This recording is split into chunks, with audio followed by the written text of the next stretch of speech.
자, 여러분 대단히 반갑습니다. 예, 낮이 읽는 분도 계시고, 또 처음 뵙는 분들도 계십니다. 그렇죠? 예, 다 그런데 우리 공통적인 목표는 내년도 시행될 시험 준비하시려고 오신 거 맞죠?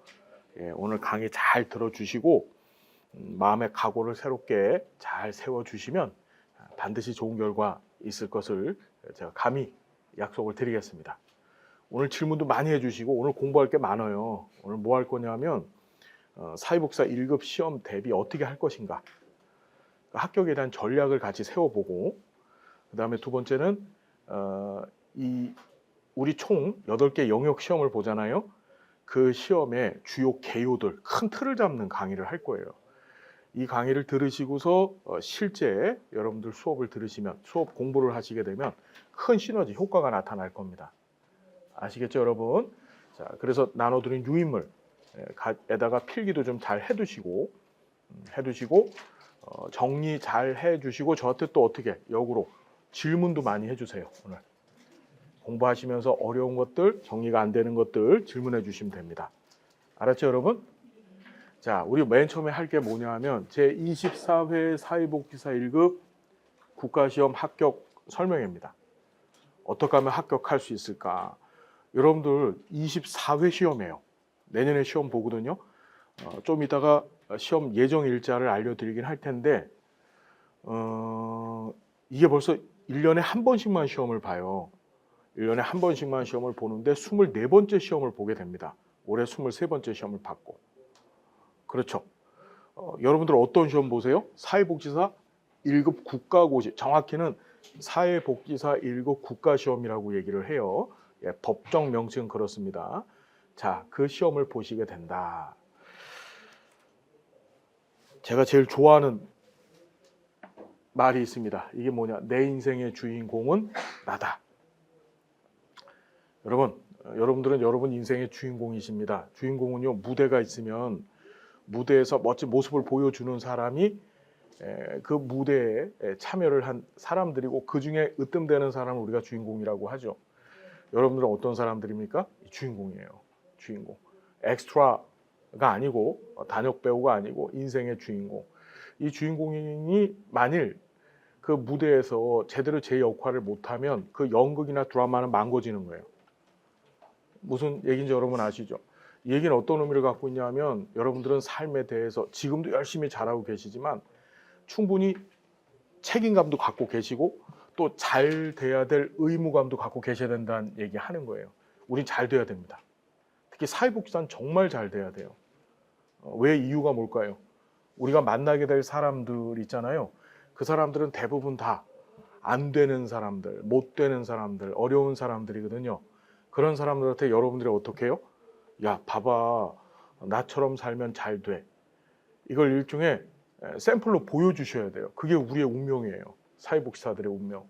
그 되게 우리 사회복사는 고결하고 그 다음에 마치 성직자 같은 그런 직업입니다. 직업 선택 잘 하셨어요. 아시겠죠? 여러분들은 여러분들 인생의 주인공입니다. 이 주인공 무대에서 정말 삶의 의무감, 책임감을 갖고 우리 잘 됩시다. 알았죠? 자, 당신이 꿈을 이루면 당신은 다시 누군가의 꿈이 된다. 여러분들이 여러분들의 꿈을 이루어 주시잖아. 그 꿈의 이제 첫 번째 단계는 아마 내년도에 시행되어질 사회복지사 1급 시험인 것 같아요. 거기 합격. 그걸 합격하시면 다시 여러분들의 성공 잘 되어지는 모습을 보고 다른 사람들이 또 힘을 얻게 되는 겁니다. 맞죠? 그래서 여러분은 다시 한번, 여러분이 꿈을 이뤄 주시면 여러분은 다시 누군가의 꿈이 되어지는 겁니다. 우리 그런 사람 됩시다. 할 수 있습니다. 어떤 장애물, 어떤 제약도 우리가 가는 길 막을 수 없어요. 우린 잘 될 겁니다. 자, 보시면 제24회 사회복지사 1급 국가시험 개관 얘기를 할 텐데, 자, 우리 시험은 필기 시험밖에 없어요. 아시죠? 우리 시험의 시행 주체가 어디냐면 한국산업인력관리공단이라는 데서 시험을 봅니다. 근데 산업인력관리공단에서 보는 시험은요, 필기 시험이 있고 필기 시험 아시죠, 여러분? 예, 필기 시험이 있고 그다음에 면접 시험이 있는 경우도 있고 면접을 보는 경우도 있어요. 그다음에 실기 시험이 있습니다. 시험 종류가 총 세 가지예요. 필기, 실기, 면접. 그런데 사회복지사 1급 시험은 뭐만 봅니까? 예, 필기만 있어요. 우리는 실기나 또는 면접 시험 없이 이 필기만 합격하면 자격증을 줍니다. 제가 한번 여쭤볼게요. 우리 사회복지사 1급 시험 언제부터 시행이 됐을까요? 지금부터 거꾸로 23년 빼보면 되겠지. 그죠? 예. 우리 요것도 시험에 잘 나와요. 우리 시험에 잘 나옵니다. 특히 실천론에서 시험 문제 잘 나오는데 1997년입니다. 1997년. 자, 우리 IMF 사태 터졌던 해죠.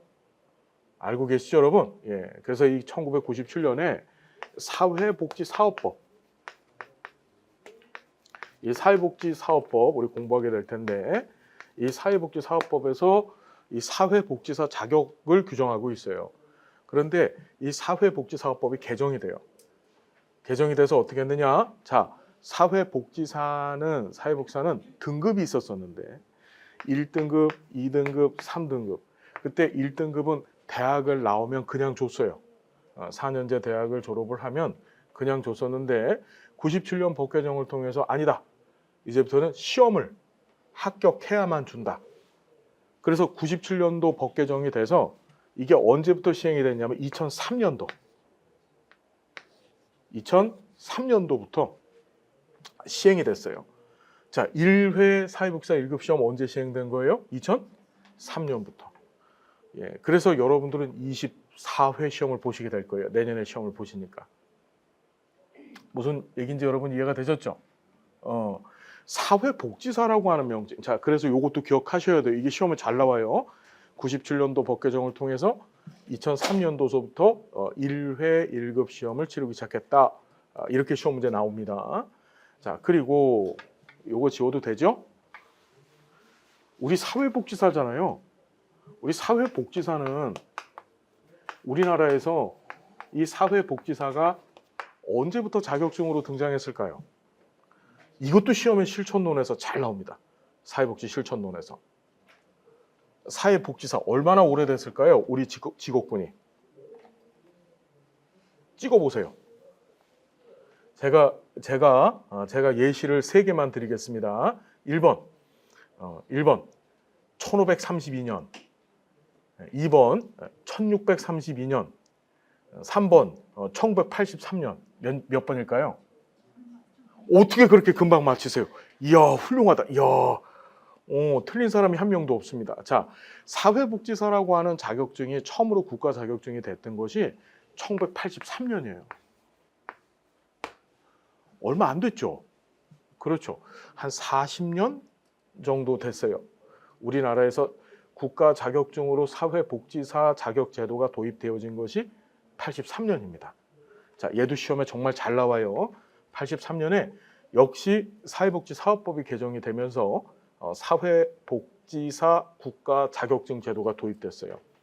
이때 뭐가 도입됐냐면 1등급, 2등급, 3등급 사회복지사 자격 제도 도입되면서 자격 등급제가 같이 도입됐어요. 1, 2, 3등급. 그래서 말씀을 드렸지만 1등급은 대학교 나오면 그냥 줬어요. 대학교 이상의 학력을 갖고 있으면 4년제 대학교. 2등급 같은 경우에는 전문학사 2년제 있잖아요. 2년제를 졸업하시면 줬어요. 3등급은 뭐냐면 우리나라는 1970년에 사회복지사업법이라고 하는 법이 제정이 됐거든요. 근데 이 법이 제정된 이유가 뭐냐면 외국 원조단체라고 들어보셨나요? 한국전쟁이 1950년에 시작이 됐죠. 그때 해외에서 외국 원조단체들, 민간 원조단체들이 들어와서 우리나라에서 우리나라 정부를 대신해서 사회복지 활동을 해줬어요. 그러면서 이 사람들이 한국전쟁이 53년도에 끝났죠. 끝나면서 막 고아원, 우리가 잘 아는 고아원, 양로원 이런 시설들을 많이 설립을 했던 거예요.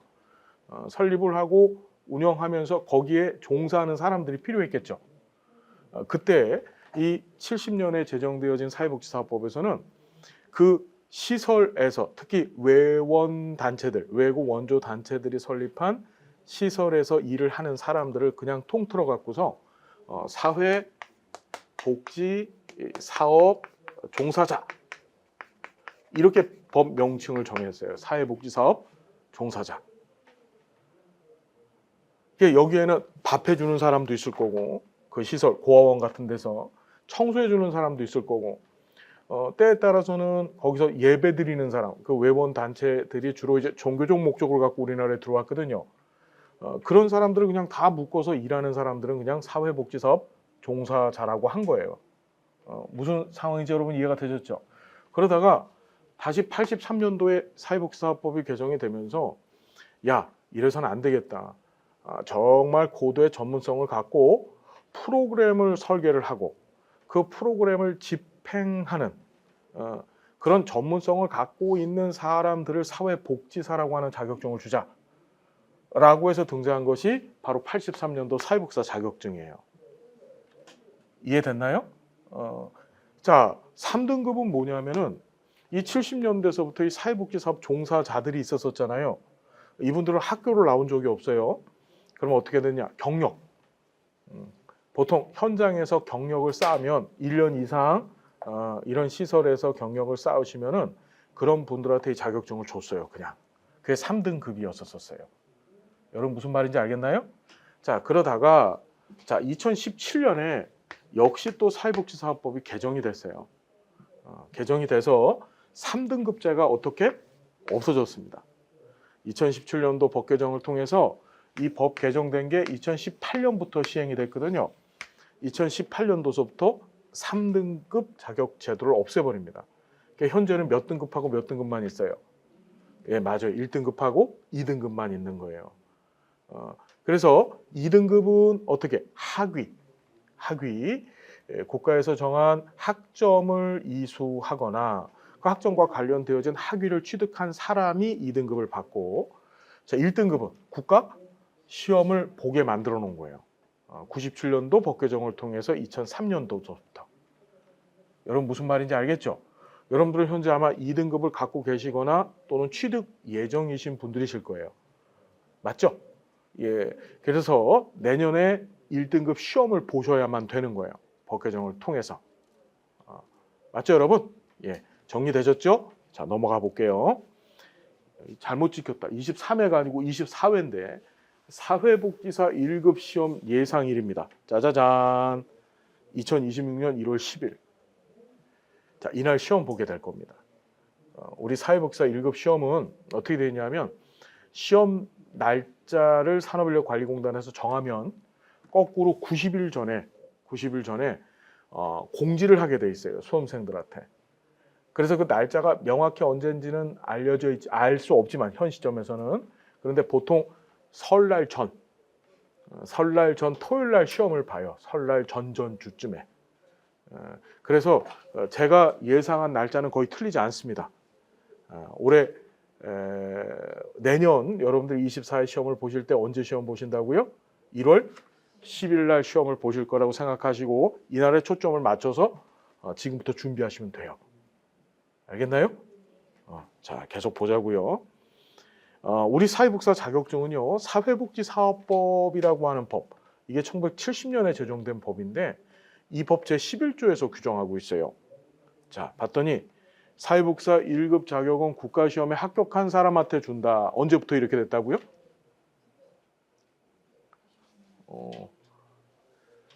방금 했잖아요. 예. 97년도 법 개정을 통해서 2003년부터 이렇게 됐다 그랬죠. 예. 그래서 정신건강사회복지사, 의료사회복지사, 학교사회복지사의 자격이 있습니다. 이걸 전문사회복지사라고 하거든요. 들어보셨죠, 여러분? 다시 세 가지. 정신건강사회복지사, 의료사회복지사, 학교사회복지사. 얘도 시험에 잘 나오죠. 예. 그런데 이 세 가지는 전문사회복지사 자격증 제도라고 해요. 이게 언제 도입됐냐면 2018년도 역시 사회복지사업법이 개정이 됐어요. 2018년도 법 개정을 통해서 얘는 2020년도서부터 이 전문 사회복지사 자격 제도가 도입된 거예요. 자, 우리 사회복지사 자격 제도는 앞으로 이런 전문 사회복지사 자격 체제로 바뀔 거예요. 지금 한국사회복지사협회에서도 계속해서 권고하고 또 국회에다가 입법 지금 청원을 하고 있는 내용들이 전부 뭐냐면 사회복지사를 전부 전문 사회복지사화 시키자. 이게 무슨 소리냐? 이 정신건강사회복지사는 정신건강 쪽 분야의 전문 사회복지사죠. 그다음 의료사회복지사는 의료 분야. 그다음에 학교사회복지사는 학교에서 아이들 대상으로 상담하고 진로 설계 같은 거 해주는 게 학교사회복지사예요.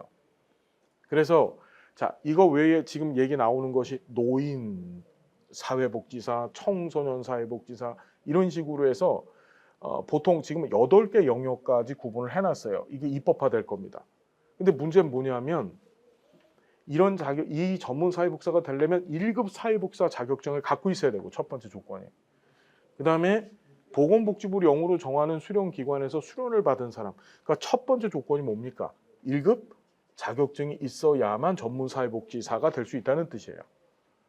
무슨 얘기인지 여러분 이해가 되셨나요? 자, 다시 말하면 앞으로 사회복지 분야 전체가 다 이런 전문 사회복지사 체제로 바뀔 건데 서서히 지금 바꿔가고 있어요. 그런데 그때 첫 번째 조건이 바로 뭐라고요? 예, 첫 번째 조건이 1급 사회복지사 자격증이 있어야 된다. 우리 잘 돼야 되잖아요. 그죠? 사회복지사 길을 들어 쓰셨으면 기왕 이 길을 시작하셨으면 여기서 최고가 되세요. 그리고 제가 누누이 부탁을 드리는데 조금 있다가도 제가 예를 하나 말씀드릴 건데 스스로의 삶에 대해서 제약을 두지 마십시오. 나이가 많아서 내가 뭘 하겠어. 내가 뭐 이 나이 돼갖고 뭐 하겠어. 이런 얘기 절대 하시면 그건 자신의 삶에 대해서 무책임한 얘기입니다. 지금 잘 될 수 있습니다. 잘 되셔야 돼요. 뭔 얘기인지 아시죠, 여러분? 예. 자, 그런 상황이다라는 거 알려드리고, 자, 시험은 보건복지부 장관은 사회복지사 1급 국가시험을 매년 몇 번? 1회 이상 보게 되어져 있어요. 1회 이상이니까 한 번 볼 수도 있고 2번 볼 수도 있고, 그죠? 3번 볼 수도 있는 건데 아직까지 2003년부터 시험을 보면서 한 번도 2번 본 적은 없습니다. 매년 한 번씩만 시험을 봤어요. 그래서 우린 뭘 예상할 수 있느냐? 내년에도 한 번만 보겠군. 이렇게 예상이 되어지는 거예요. 언제? 1월 10일 날. 무슨 말인지 알겠죠, 여러분? 예. 자, 사회복지사 1급 국가시험은 필기시험으로만 보게 되어져 있습니다. 필기시험으로만. 알겠어요? 무슨 얘기인지? 실기시험, 면접시험이 없습니다. 나 면접도 좀 봤으면 좋겠어, 나랑 면접 좀 봐서 안 예쁘면 탈락 막 이렇게 해야 되는데, 예. 어쨌든 자, 우리 한번 요거 좀 보십시다. 사회복지사 1급 국가시험 응시자 및 합격률 현황이에요. 1회 시험부터 우리 작년도가 23회 시험이었겠죠?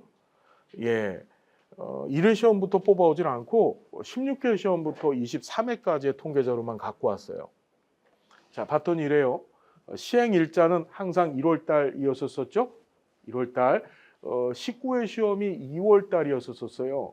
18회도 그렇고. 왜 2월 달에 받는 줄 아세요? 이 19회 시험 때 코로나 사태가 터졌어요. 예, 그러면서 막 경황이 없잖아요. 그죠? 그 경황이 없는 상황에서 어쩔 수 없이 시험 날짜가 미뤄졌었어요. 이때. 예, 자, 그런 어떤 변수도 있다는 거 좀 보시고, 여기 잠깐 보시면 이래요. 1년에 27,000명, 28,000명, 30,000명 해서 작년 같은 경우는 32,000명 정도가 접수를 했어요. 접수를 했다는 건 시험을 봤다는 얘기가 아니에요. 나 시험 보겠다라고 25,000원 내고서 나 시험 보겠다라고 인터넷에 이렇게 신청한 겁니다. 그런데 자, 봤더니 실제 응시자는 작년 같은 경우 32,000명이 접수를 했는데 25,000명이 응시를 했네요. 시험장에 간 사람이. 그럼 몇 명이 빠지죠? 이거 계산 안 되죠, 우리 지금. 예, 우리 머리를 확 깨워야 돼요, 지금. 예. 야, 그러니까 한 7,000명 정도 인원이 빠지죠. 7,000명이면 어떻게 되는 거예요? 32,000명에 7,000명이면은 4,7이 28, 5,7이 35, 한 4분의 1 정도? 다시 말하면은 접수를 해 놓고서 실제 시험을 본 사람들은 실제 접수한 인원의 4분의 3? 4분의 1은 시험을 안 봤다는 뜻이 되는 거예요. 그렇죠. 이 시험은 포기가 많아요. 왜 그런지는 조금 이따 알려드릴 거예요. 접수해놓고 시험장 안 가는 거예요. 무슨 얘기인지 알겠죠? 시험장 안 가는 이유들이 있겠죠. 예, 대표적인 게 뭐냐면 시험 보려고 남편한테 얘기합니다. 나 내일 시험 봐. 나 당연히 합격할 수 있을 거야. 그래, 넌 할 수 있어. 라고 했는데 아침에 번쩍 일어났습니다. 일어났는데 남편이 야, 너 시험 보는 거 내가 널 응원하기 위해서 맛있는 아침밥을 준비했어. 이러면서 미역국을 끓여준 거예요. 예. 미역국을 먹으면서 아이씨 미역국 먹으면 시험 떨어지잖아. 아이 나 시험 안 봐. 그렇죠. 예. 예. 별의별 일이 다 있어요. 밥에다가 참기름 좀 부어줄까? 기름 시험 미끄러지잖아. 안 봐. 예. 별의별 놈의 핑계를 다 대고서 시험장에 안 가는 사람이 7,000명이에요. 자, 그래서 이 32,445명 중에 25,000명이 시험을 받고 그중에 9,800명이 시험 합격했어요. 그럼 여러분 합격률이 어떻게 되느냐? 38.85%. 그 전년도가 30%가 안 됐거든요. 22회 시험이 30%가 안 됐어요. 전체 합격률이. 우리 합격률은 굉장히 높았습니다. 우리 합격률은 높았는데 여기는 얼마 안 됐어요. 그리고 이때 40%였었고 이때 60%가 넘었죠. 19회 때. 이때는 그냥 시험만 보면 다 합격했어서 이유가 뭘까요? 예, 코로나. 예, 코로나 터지면서 역대 가장 쉬운 시험 문제를 출제해 줬어요. 역대 19회 시험 때. 예, 우리 이 시점에서 한번 고민할 겁니다. 코로나 한 번 더 안 오나? 예, 그렇죠. 예, 어떤 의미인지 이해가 되셨나요? 예, 그러니까 일종의 제가 보기에는 수험생들의 의기 부양을 시켜주려고 했던 것 같아요. 그래서 정말 시험 문제가 쉬웠습니다. 합격률이 60%였었어. 자, 그럼 우리 여기서 대충 뭘 볼 수 있느냐? 합격률은 한 30% 정도. 10명이 시험을 보면 3명 정도 합격할 수 있다. 그게 일반적이다. 라고 생각을 하시면 돼요. 합격률이 굉장히 낮은 시험입니다. 국가고시 중에서도 합격률이 낮아요. 어느 정도로 낮냐면 여러분 공인중개사 아시죠? 걔보다 낮아요. 예. 그렇죠. 지금 겁먹지 마세요. 예. 왜 합격률이 낮은지, 왜 실제로 응시율이 낮은지에 관해서는 뒤에서 설명을 드릴 거예요. 거기에 우리가 대비 대책하시면 돼요. 예. 자, 계속 보자고요. 자, 사회복지사 1급 국가시험 성별 합격자 현황을 봤더니 25년도만 좀 봐요. 여자.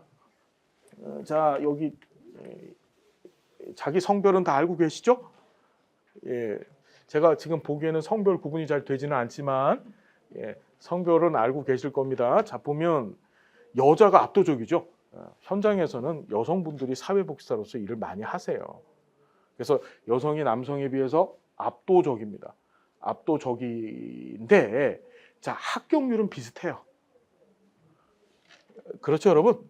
숫자는 압도적으로 여성들이 많은데 합격률은 비슷하다. 여기 분포율이 나와 있는데 여성분들이 남성분들보다 여성은 24%, 남성은 75%라는 얘기예요. 현장에서 일을 하시는 분들은 대부분 사회복지사 자격증을 취득해서 현장에서 근무하시는 분들의 상당수가 여성분들이라는 걸 의미하는 거죠. 자, 계속 보자고요. 이것 좀 보십시다. 놀라운 일이 벌어졌어요. 올해 시험에. 연령대별로 나왔거든요. 올해 시험에 처음으로 누가? 93세예요. 93세 되신 분이 합격하셨어요. 그것도 처음 시험 봤는데. 예, 몇 살이요, 여러분? 저 궁금해요. 여러분들 몇 살이에요?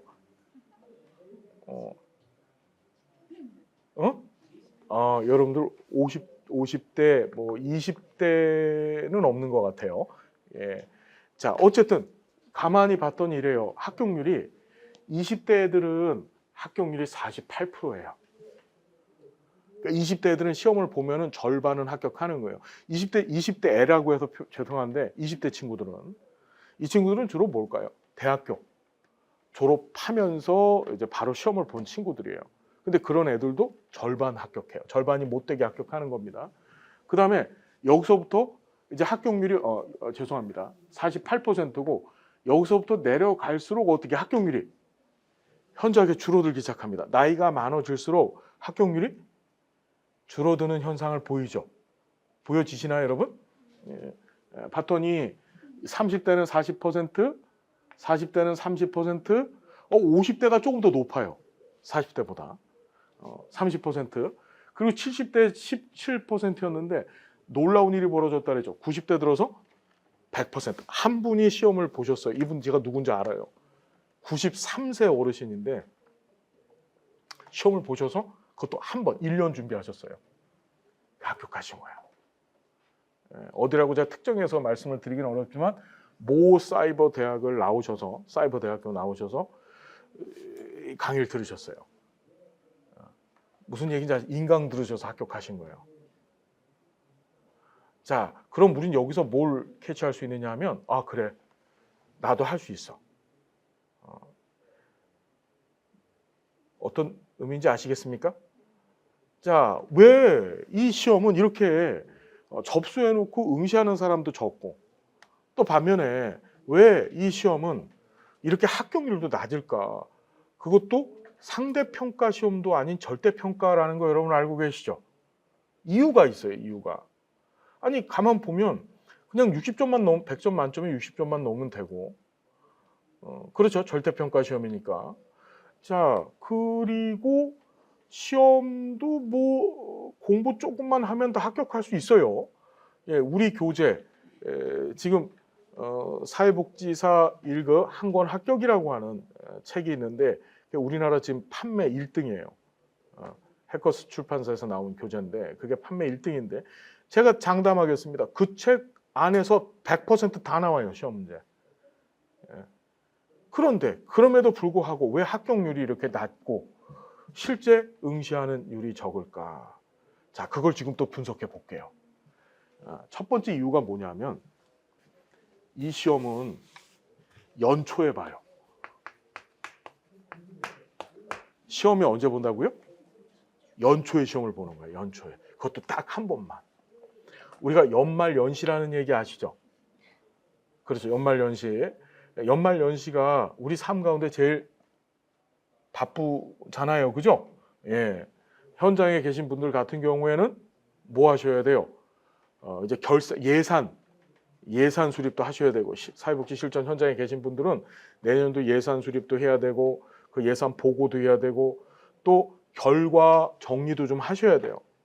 그 다음에 또 제일 중요한 게 연말연시, 송년회, 막년회 또 광화문 가서 집회도 하시고 막 하셔야 되죠. 예, 바쁘단 말이에요. 맞나요, 여러분? 그런데 우리 사람들은 어떤 특성을 갖고 있냐면 놀라운 특성을 우리 수험생들을 포함한 모든 사람들이 갖고 있어요. 뭐냐, 미루기병이라는 게 있습니다. 미루기병. 미루기병. 자, 나 지금부터 공부 한번 해볼 거야. 딱 마음을 잡습니다. 지금 이 시점에서. 그렇죠. 마음 잡은 다음에 그 다음부터 굉장히 놀라운 현상들이 벌어져요. 나 오늘부터 인간행동과 사회환경, 프로이트의 정신분석 이론 공부할 거야. 딱 계획을 세워가지고 책을 딱 펴니다. 그리고서 강의를 딱 듣고서 나 이번에 꼭 합격. 그런데 그 다음날 갑자기 회사에서 친구들이 술 먹재요. 술 한잔 먹었습니다. 어영 부영 하더니 한 2, 3일 지나가요. 지나간 다음에 어떻게 하죠? 야, 다시 마음 잡고 시작. 다시 프로이트의 정신분석 이론부터 다시 시작을 합니다. 정말 재밌는 게 우리 선생님들은요, 제가 겪어봤더니 프로이트의 정신분석 이론은 프로이트보다 더 잘 알아요. 정말입니다. 했던 거 계속 반복만 하다가 그러다가 어느 순간에 이렇게 시간 지나가고 한 석 달 남은 거예요. 그럼 그때부터 다시 마음을 새깁니다. 어떻게? 그래, 우리가 총 3과목을 시험 보니까 한 달에 한 과목씩 시험 준비하지 뭐. 이런 생각을 갖게 되는 거예요. 그죠? 예. 그런데 그게 될까요? 예, 안 됩니다. 또 다시 시작해요. 프로이트의 정신분석 이론부터. 그렇죠? 그러다 또 중간에 별의 일들이 다 벌어지는 거예요. 그 또 어떻게? 또 미룹니다. 그러다가 시험 보기 한 달 정도 남겨놓고 또다시 플랜을 세워요. 또다시 내가 8개 영역을 쪼개서 공부를 한번 해봐야지. 그래, 일주일에 하나씩 한번 해볼까? 이런 식으로. 야, 남들 봤더니 야, 기출 문제 돌아다니는 쪽지 그 인터넷에 돌아다니는 그 요약집만 봐도 된다더라. 그래서 3일에 하나씩 끝내야지. 스스로한테 동기부여하는 겁니다. 그렇죠. 그런데 또 하다가 또 시간 지나가요. 그럼 어떻게 하느냐? 자, 스스로를 자기 합리화 시킵니다. 어떻게? 내년에도 시험이 있어. 그래서 시험장 안 가는 거예요. 7,000명이. 무슨 말인지 알겠습니까? 강제로 보는 시험이 아니기 때문에 에이씨 내년에도 있는데 뭐 내년에 보지 뭐 이러고서 7,000명이 시험을 안 가고 포기를 하는 겁니다. 접수만 해놓고서. 어떤 의미인지 이해가 되셨죠? 그래서 여러분 이 시험 합격에 이제 주된 전략을 조금 이따 말씀을 드릴 텐데 얘는 제대로 계획을 세워놓고 계획대로 차근차근만 제가 이제 알려드릴 텐데 그 길만 가시면은 합격 안 할래 안 할 수 다 합격할 수 있어요. 합격할 수 있습니다. 무슨 얘기인지 알겠습니까? 자, 미루지 말고 하루에 조금씩만 공부해 주시면 됩니다. 그 진도 관리를 제가 해드릴 거예요. 올해부터 진도 관리 좀 세게 하려 그래요. 여러분들 대상으로. 알았습니까? 무슨 얘기인지? 그 진도 관리하는 방법은 뒤에서 알려드릴 거예요. 제가 시키는 대로 가주셔야 돼. 자, 두 번째. 이 시험에서 자꾸 이렇게 합격률이 낮은 이유가 뭘까요? 여기서 30%라고 하는 거는 30% 합격률이 나왔다는 얘기는 이 시험을 보고 나서 그러니까 시험 응시한 사람들이 실제 시험을 본 거예요. 현장에서. 시험을 봤는데 그중에 3명 중에 1명밖에 합격을 못했다는 얘기예요. 3명 중에 2는 떨어졌고. 이유가 뭘까요? 방금 전에도 말씀을 드렸지만 절대평가 시험에다가 60점만 맞으면 되는 합격 시험인데 그런데도 불구하고 합격률이 낮은 이유가 뭘까? 낮은 이유가 뭘까요? 낮은 이유가 뭘까? 제대로 공부 안 해서 그래요. 2가지 이유인데 그 낮은 이유가 첫 번째는 마음가짐이에요. 전 이게 정말 중요하다고 생각해요. 마음가짐. 나는 여러분들이 이런 생각해 주셨으면 좋겠어요. 저는요. 이제 사회복지사업법 제11조 앞에서 봤지만 이 사회복지사 자격증을 보건복지부 장관이 주게 되어져 있는데 어떤 사람한테 주게 되어져 있냐면 법에 이렇게 써 있어요. 지식과 기술을 갖춘 자한테 주게 되어져 있어요. 사회복지사 자격증을 갖는 것은 뭐를 가졌을 때 주는 거예요? 지식과 기술을 가졌었을 때. 그 지식을 제대로 갖추고 있는지를 검증하는 시험이 이 시험이에요. 사회복지사는요, 사람을 대상으로 서비스를 제공을 해요. 더 나아가서 사람을 변화시키는 일을 하는 거예요. 무슨 말인지 알겠습니까? 고도의 지식체계. 우리나라에서는 지금 사회복지사 자격증 길 이렇게 가다가 아무나 만나요. 만나서 자격증 있어요? 그러면 있어요. 사회복지사하고 요양보호사 이렇게 얘기하시잖아요. 지금 사회복지사 100만 명이 넘어요. 우리나라에. 안타까운 일이에요. 굉장히 안타까운 일이에요. 사람의 삶을 변화시키는 일을 하는 게 우리들인데 그렇죠. 사실은 좀 남발되어져 있어요. 그래서 그걸 속기 위해서 만들어 놓은 시험이 이 시험이에요. 저는 그래서 1급 자격증은 사회복지사라고 한다면 반드시 취득해야 된다고 생각해요. 그래야만 내 지식에 대한 점검도 되고 더 나아가서 국가로 하여금 내가 갖고 있는 지식체계에 대한 사회복지사로서 갖춰야 될 지식체계에 대한 검증을 받았다라고 저는 확신을 하는 거예요.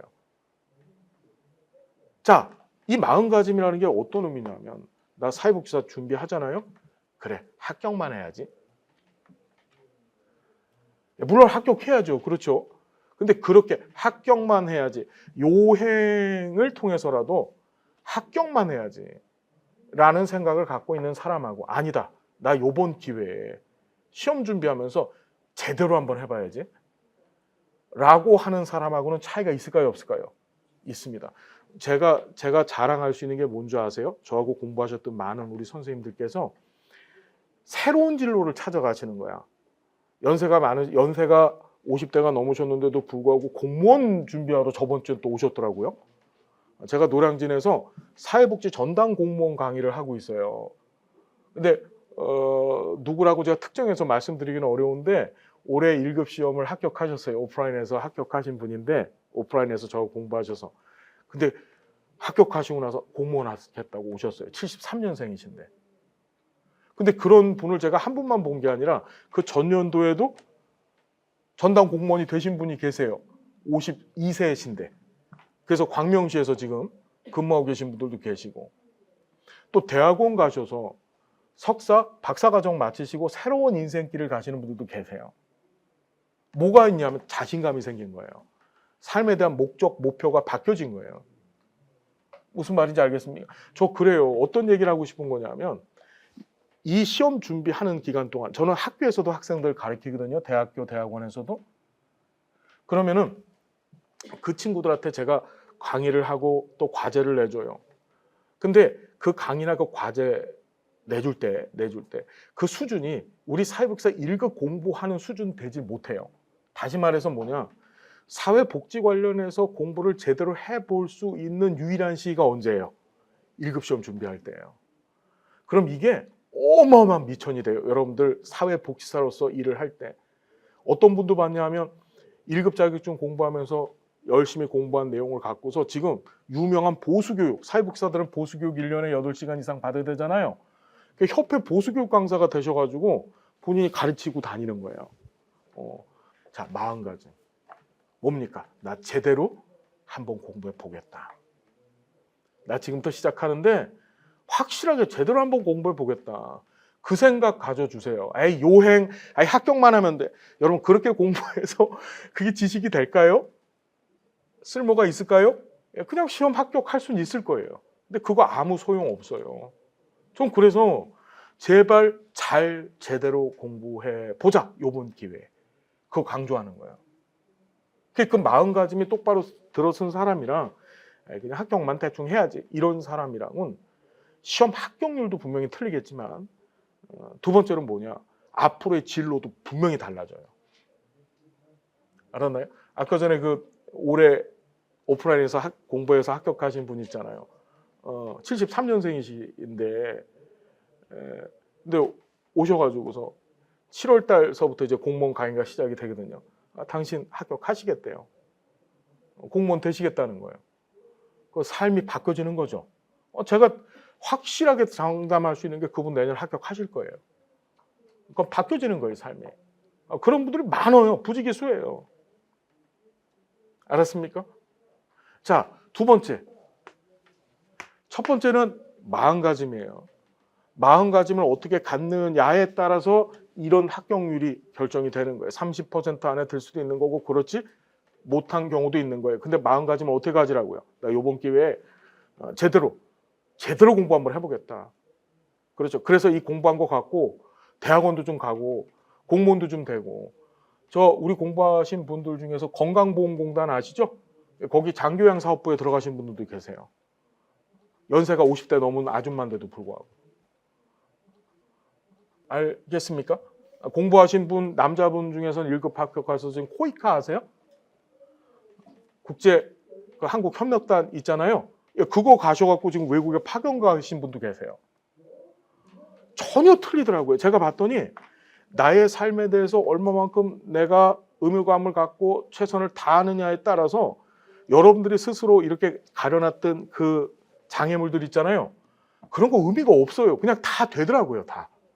인생은 그런 거더라고요. 우린 스스로 너무 많은 장애물을 쳐놓고 우리 삶을 봐요. 그러니까 자꾸 걸리적 거리고 맨날 못한다 이러다가 하늘나라 가는 거예요. 안타깝잖아요. 아쉽잖아요. 다 할 수 있는 사람들인데. 맞죠? 자, 두 번째. 여기 가만히 봐요. 30대 40%였는데 40대 32%, 50대 10년 지났는데도 불구하고 합격률이 같아요. 60대도 마찬가지고. 30% 선이잖아요, 다들. 이유가 뭘까요? 응? 맞아요. 제일 중요한 게 마음가짐이에요. 마음가짐. 두 번째 이유가 있어요.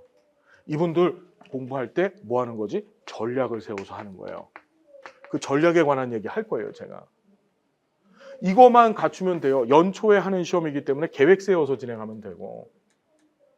두 번째는 마음가짐 제대로 세워주시고 관련해서 전략만 제대로 세우시면 돼요. 여러분들은 시험을 처음 보시거나 저보다는 전문성이 없으시잖아요, 그죠? 저는 이거 20년 강의했거든요. 그러니까 여러분들보다는 조금 날 수도 있을 거예요, 그죠? 걔가 그 전략 같이 세우면서 갈 거예요. 알았죠? 자격할 수 있어요, 없어요? 제가 항상 얘기하는 게 합격이 중요한 게 아니야. 이까지 시험 1급 시험 합격하는 게 뭔 의미가 있어? 근데 합격을 하고 나면 새로운 게 보여져요. 정말로 새로운 게 보여지더라고요. 제가 그 노량진 자꾸 얘기하는데 갑자기 수업 시간에 들어오신 거예요, 그분이. 저 수업하고 있는데 갑자기 오시더니 자기 공무원 하겠다는 거예요. 사회복지 전담 공무원 해서 지역사회에서 내가 사회복지사로서 새로운 꿈을 키워가겠다는 거예요. 멋지지 않아요? 자, 그렇게 갑시다. 자, 이 시험은 어떻게 되냐? 이 시험 과목이 몇 개예요? 8과목이죠. 예, 그 잘못 알고 계신 거예요. 이게 되게 중요해요. 자, 여러분, 이 시험은 합격을 결정하는데 과목과 영역이라고 하는 개념이 굉장히 중요해요. 자, 이 시험은요, 자, 보세요. 과목이 있고 영역이 있어요. 이게 왜 중요하냐면 이 시험의 합격을 결정하는 데는 두 가지 요소를 가지고서 합격을 결정을 해요. 그게 뭐냐면 첫 번째 과락이 있어요. 과락이라는 말이 뭐죠? 과목별 낙방을 뜻하는 거죠. 두 번째는 총점이 있어요. 합격 결정의 두 가지 요소가 뭐라고? 과락과 이 두 가지를 둘 다 충족시켜서 썼을 때 그때 합격할 수 있어요. 그러면 자, 과락은 뭐냐? 과목별 낙방을 얘기하는 건데 이 과락 조건이 어떻게 되어 있냐면 각 과목별로 100점 만점 기준으로 40점 이상 돼야지만 과락을 안 당해요. 40점이 안 되면 과락 당하는 거예요. 자, 두 번째로 총점입니다. 총점은 100점 만점 기준으로 60점 이상만 되면 돼요. 자, 이것 때문에 과목 개념하고 영역 개념이 중요해요. 얘는 과목이 3개예요, 3개. 8개가 아니에요. 어디 가서 사회복지사 1급 시험 과목이 몇 개야? 그때 8개 이러면 안 돼요. 바보야, 그거. 알았습니까? 그게 무슨 과목이냐면 사회복지 기초라고 하는 과목하고 그 다음에 사회복지 실천이라고 하는 과목이 있어요. 이게 과목이야. 그 다음에 사회복지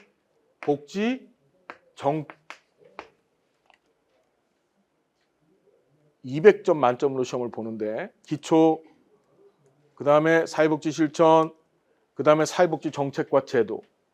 과목이 몇 개라고요? 3개입니다. 3개. 얘 실천론이 아니고 실천이에요. 그때 사회복지 기초 안에 뭐가 있어요? 인간행동과 사회환경, 사회복지 조사론이라고 하는 두 가지 영역이 있는 거예요. 두 영역이 있어요. 그리고 자, 사회복지 실천론이 아니고 실천이라고 하는 과목 안에 실천론, 실천기술론, 지역사회 복지론 이라고 하는 3가지 영역이 있는 거예요. 마지막으로 사회복지 정책과 제도라고 하는 과목 안에 사회복지 정책론, 행정론, 법제론이라고 하는 영역이 있는 거예요. 그걸 영역이라고 해요. 이 법에서는. 사회복지사업법 시행령에서는 영역이라고 합니다. 이해되셨어요? 그래서 자, 어떻게 보느냐 하면 한번 볼까요? 기초 안에 이게 막 섞였다. PPT가 깨져서 그래요. 양해를 좀 해주세요. 기초라고 하는 과목 안에 인간행동과 사회환경, 사회복지 조사론이 있고 사회복지 실천이라고 하는 과목 안에 실천론, 기술론, 지역사회 복지론이 있고 그 다음에 사회복지 정책과 제도라고 하는 과목 안에 정책론, 행정론, 법제론이 있어요. 이렇게. 이해되셨죠? 자, 그때 각각 25문제씩 시험을 봐요. 각 영역별로 25문제씩. 25문제. 알겠나요? 무슨 얘기인지? 그러면 잘 보세요. 과락을 계산해 봅시다. 과락. 과락이라는 게 과목별 낙방이라 그랬죠. 100점 만점으로 계산을 했었을 때 40점이 안 되면 과락당한다 그랬었죠. 여기 좀 볼게요. 여기 총 25문제 시험을 보는 거예요. 맞죠? 25문제 시험을 보고 여기 25문제, 25문제에서 총 50문제 시험을 보잖아요. 이게 하나의 과목 문제가 되는 거예요. 50문제가. 50문제의 40%. 54? 20문제죠. 자, 이게 어떤 의미를 갖고 있느냐면 이런 겁니다. 여러분들 조사론 어려워하시잖아요. 사회복지 조사론 빵점 맞았어요. 다 틀린 거야, 시험장에서. 그리고 인행사 5개 틀렸어요. 20점 맞았어. 지금 얘기 쫓아오시겠어요? 그래도 과락이 아니야. 인간행동과 사회환경하고 사회복지 조사론을 묶어서 하나의 과목으로 보는 거예요. 그래서 조사론을 빵점을 맞고 인행사 5개 틀려서 전체 20점을 맞아도 과락 당합니까? 안 당합니까? 과락 안 당해요. 뭔 얘기인지 이해되셨죠? 자, 두 번째가 실천론, 사회복지 실천이라고 하는 과목 안에 3가지 영역이 있다 그랬죠. 사회복지 실천론은 우리 8개 영역 중에 시험이 제일 쉬워요. 올해 같은 경우에도 전체 평균이 21.4인가가 나왔어요. 25점 중에서. 그렇죠. 자, 얘는 전체 75문제인데 75문제의 100분의 40은 얼마죠, 여러분? 우린 이 계산이 지금 빨리 안 돼요.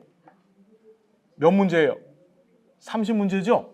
그렇죠. 자, 그래서 그래, 실천론 20개 맞고 실천 기술론 5개 맞고 A 지역사회 복지론 빵점 맞았어요. 과락 돼요, 안 당해요? 과락 안 당하는 거야. 얘는 영역별로 빵점을 맞아도 과락이 안 생겨요. 뭔 얘기인지 되셨어요? 그래서 앞에서 말씀드렸던 전략이 필요하다고 말씀드린 거예요. 전략. 합격의 목표를 둔다라고 한다면 전략적 접근을 해서 이 공부의 우선순위, 공부의 분량을 어떻게 정하느냐에 따라서, 알았나요? 합불이 왔다 갔다 하는 거예요. 올해 23회 시험 같은 경우에는 첫 번째 과목이었던 사회복지 기초 안에 인간행동과 사회환경, 사회복지 조사론이 있다 그랬었죠. 인간행동과 사회환경이 너무 쉬웠어요. 조사론은 조금 어려웠어요. 조금. 인행사는 점수를 굉장히 많이 잘 맞으셨어. 그리고 조사론에서 조금 틀렸어요. 우리 같이 공부하셨던 분들은 많이 어렵지 않았었다고 얘기하시는데 어쨌든 어려웠다고 보통 평을 해요. 그래서 1교시에서 과락이 나온 사람이 우리 이번 3만 명 시험 본 중에 한 명도 없었어요.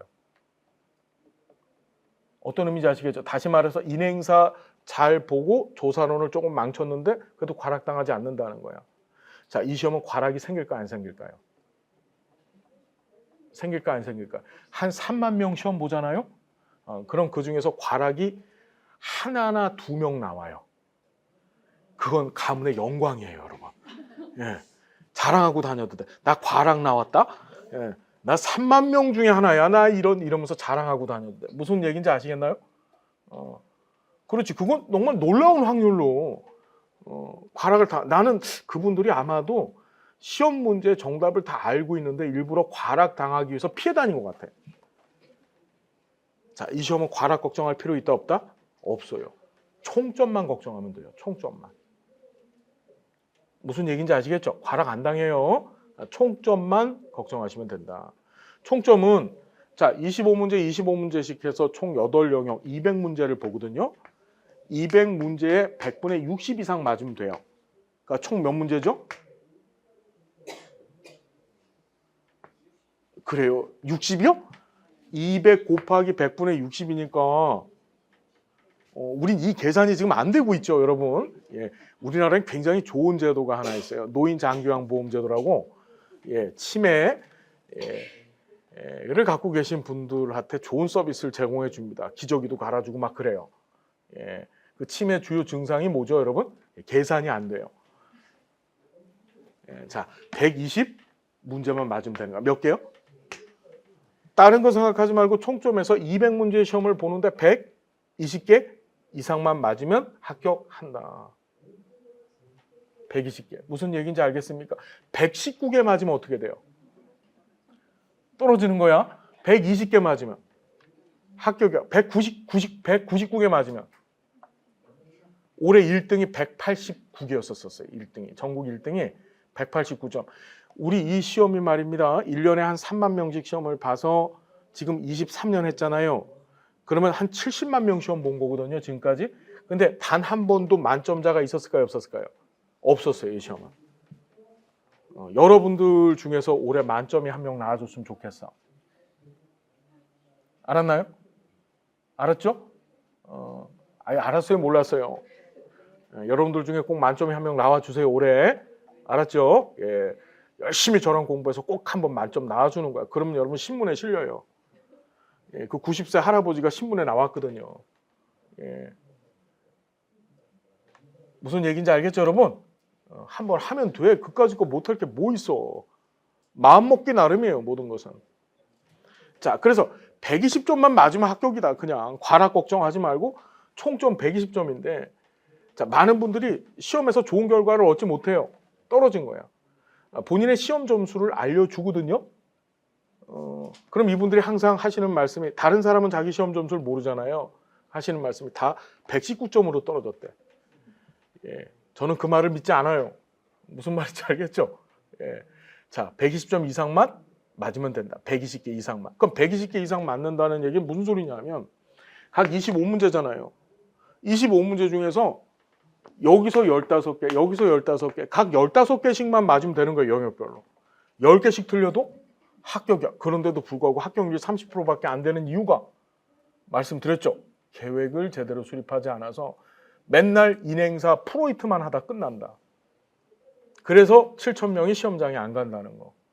두 번째로는 마음가짐의 문제다. 그거가 관련돼서 제대로 된 전략을 세워놓지 않고 미련 곰탱이처럼 공부를 해가지고 합격도 못하고 지식도 얻지 못하는 그런 어리석은 일이 발생할 수 있다. 그 문제는 저랑 같이 해결해 가는 거예요. 알았나요? 됐죠? 자, 그래서 계속 보자고요. 자, 일반적으로 9시에 시험장에 가시면 9시까지 입시를 해요. 시험은 9시 30분서부터 보는 거예요. 항상 그래요. 자, 그래서 2교시 시험 끝나고 나면은 점심시간 주거든요. 일반적으로 4, 50분 정도 점심시간을 주는데 주는 해도 있고 안 주는 해도 있어요. 올해 같은 경우는 안 줬어요. 뭔 얘기인지 알겠죠? 예, 그 정도. 그래서 뭐 나중에 알려드리겠지만 이 점심시간에는 밥을 먹어야 되잖아요. 그래서 여러분들 꼭 시험장에 가실 때는 삼겹살, 상추, 불판, 그다음에 밥, 사발 다 준비하고 가셔야 돼요. 알았나요? 알겠죠? 예, 나중에 알려드릴게요. 예. 장애를 갖고 계신 분들 같은 경우에는 그 장애 정도에 따라서 우리 시험 시간이 어떻게 배정되어 있냐면 얘가 50문제 보잖아요. 사회복지 기초가. 그럼 한 문제 1분씩 배정이 되어 있어요. 50분. 그럼 얘는 75분. 얘도 75분. 이해됐죠? 근데 장애를 갖고 계신 분들 같은 경우는 신청을 하시게 되면 수험 시간을 늘려줍니다. 꼭 활용을 하셔야 돼요. 신청 안 하면 늘려주질 않아요. 자, 그 정도 보시고 합격 기준 말씀드렸죠. 시험의 합격 결정에 있어서는 매 과목 4할 이상, 자, 과목별 4할 40%. 그러니까 과락은 생기지 않는다. 조사론 빵점 맞아도 인행사에서 20개만 맞아도 과락은 당하지 않는다는 거예요. 그리고 총점 6할 이상을 얻게 되면 뭐가 됩니까? 합격 예정자. 합격자가 아니고 합격 예정자예요. 왜 합격 예정자라고 하냐면 사회복지사 1급 시험은 아무나 시험 볼 수 있는 게 아니에요. 사회복지사 자격증을 갖고 있거나 또는 현장 근무를 하고 계시거나 또는 학위를 취득하신 분들만 시험 보실 수 있어요. 그럼 어떻게 하느냐? 내가 필기시험에 합격한 다음에 나는 이런 시험 자격 조건을 갖고 있다는 서류를 보내요. 한국사회복지사협회에서. 그런 그 서류 심사를 마친 후에 최종적으로 합격자가 되는 거예요. 필기시험만 합격을 하게 되면 뭐가 된다고? 합격 예정자가 되는 겁니다. 알았습니까? 무슨 얘기인지? 자, 그래서 최종 합격 기준 한국사회복지사협회에서 자격 서류, 그러니까 합격 예정자 발표가 딱 이루어지면은 문자가 와요. 휴대폰으로 문자가 와갖고 서류 보내세요라고 합니다. 그럼 서류를 취합해서 보내시면 돼요. 자, 응시 자격이 복잡하게 얘기되어져 있는데 자, 간단합니다. 응시 자격은 이래요. 내년도, 그러니까 2026년도 2월 28일 안에 사회복지사 2급 자격증 취득 예정자이신 분들, 그러니까 현재 2급 자격증이 없더라도 내년 2월 28일 안에 사회복지사 2급 자격증을 취득하실 분들, 여러분 잘 봐요. 1급 시험은 1월 달에 보는데 자격증 취득은 2월 28일까지 할 수 있으신 분들은 다 시험 보실 수 있어요. 그리고 자, 4년제 이상의 학위를 갖고 계셔야 되는데 이 학위는 꼭 사회복지학과만 얘기하는 게 아닙니다. 다른 학위라도 괜찮고 4년제 이상의 학위, 학사 학위를 갖고 계시면서 사회복지사 2급 자격증을 갖고 계신 분들 다 시험 보실 수 있어요. 그런데 2년제 학위를 갖고 계신 분들 있잖아요. 이분들은 현장 경력 1년 이상 하셔야 됩니다. 현장에서 1년 이상 근무를 하셔야만 시험을 보실 수가 있어요. 아시겠나요? 어떤 얘기인지. 자, 혹시나 응시 자격 조건과 관련돼서 궁금하신 게 있으면 이거 자기 프라이버시란 말이에요. 자기 학력. 저한테 이렇게 와서 말씀 주시면은 제가 알려드릴 수 있어요. 아시겠죠? 자, 넘어갈게요. 뭐 다 그런 얘기들입니다. 뭐 다 그런 얘기 드리고 넘어갑니다.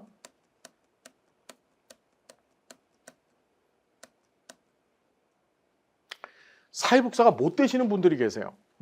이분들은 사회복사를 할 수가 없는데, 첫 번째, 피성년 후견인.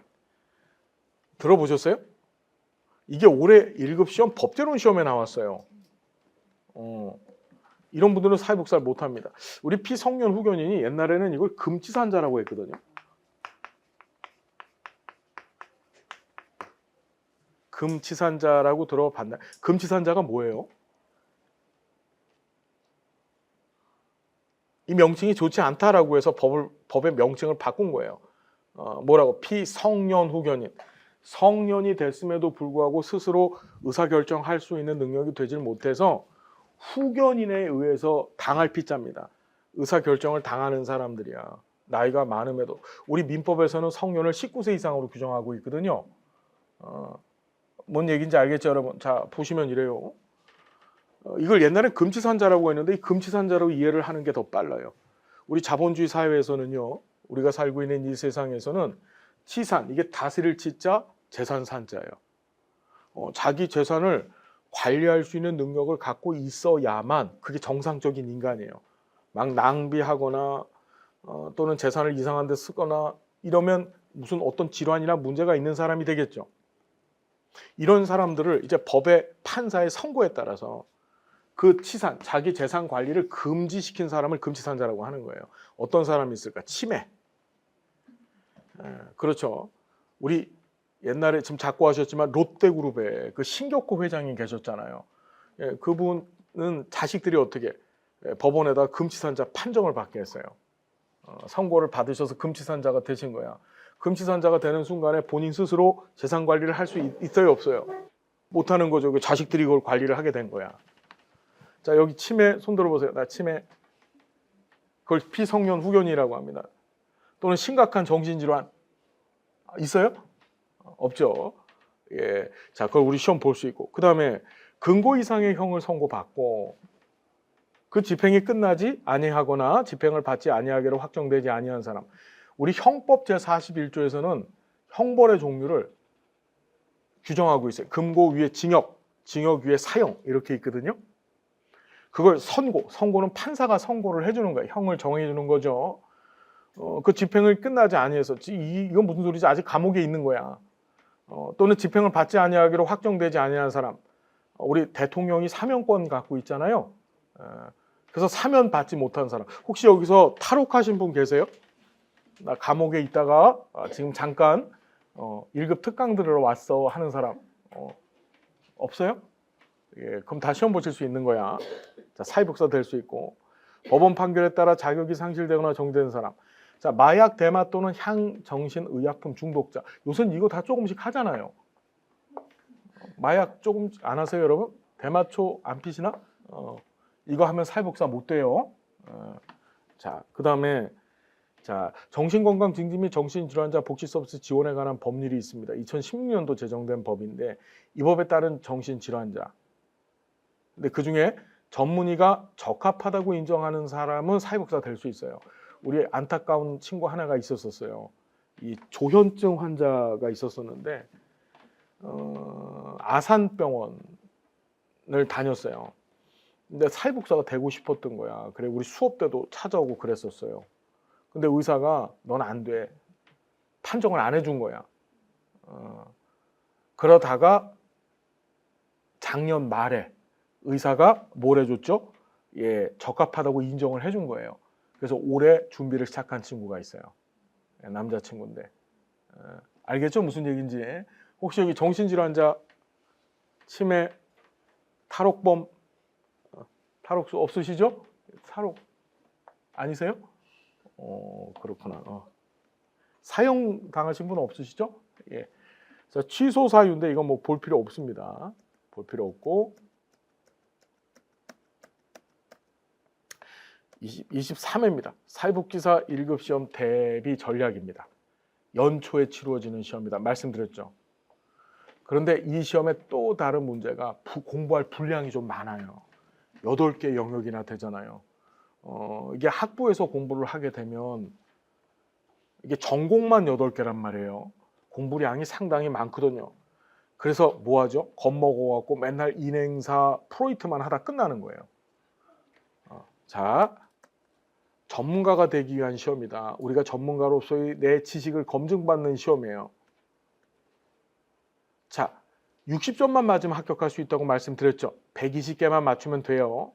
더 좋은 게 좋은 교재와 강의만 있으면 무조건 합격합니다. 자, 그래서 더 꿈을 향한 디딤돌이 되는 시험 말씀드렸죠. 이 시험 자체가 중요한 게 아니고 이 시험을 합격하신 이후에 더 나은 꿈을 향해서 나가시는 거예요. 이제 본격적으로 인문특강 어떻게 사회복지학을 공부해야 되는가에 관한 이제 공부 틀을 잡는 시간을 가질 겁니다. 자, 감사하고요. 좀 이따 뵙겠습니다. 고맙습니다.